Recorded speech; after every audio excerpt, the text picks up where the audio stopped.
कृष्ण जैसे प्रेमवा पिया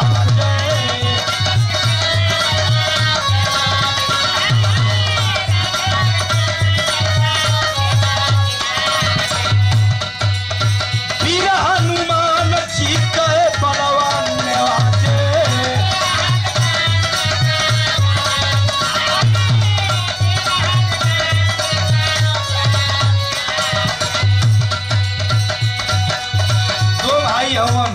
लड़का दो भाई संस्कार मानवेंद्र अलंकार यादवेंद्र ये दोनों भाई के रिश्ता बरकरार रहे प्रेम राम भरत के जैसन रहे।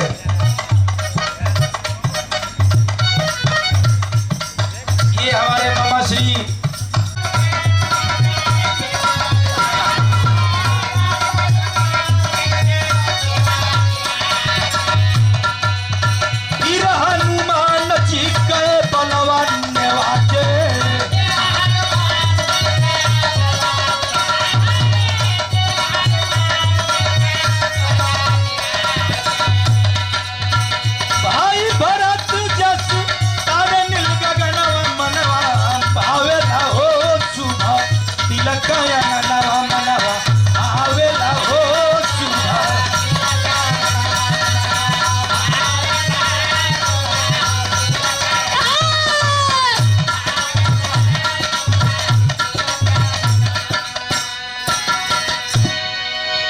ये लड़की के पिताजी छोटे लाली जो सुखपुरिया की धरती से चल के आए हैं।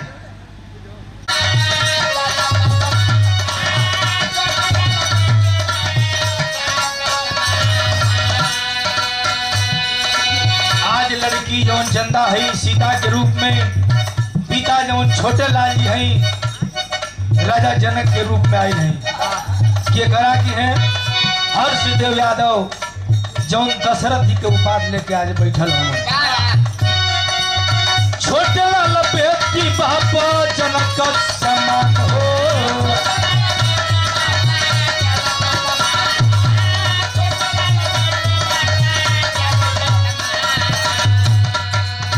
दशरथ जैसा हर्षदेव के दिया सम्मान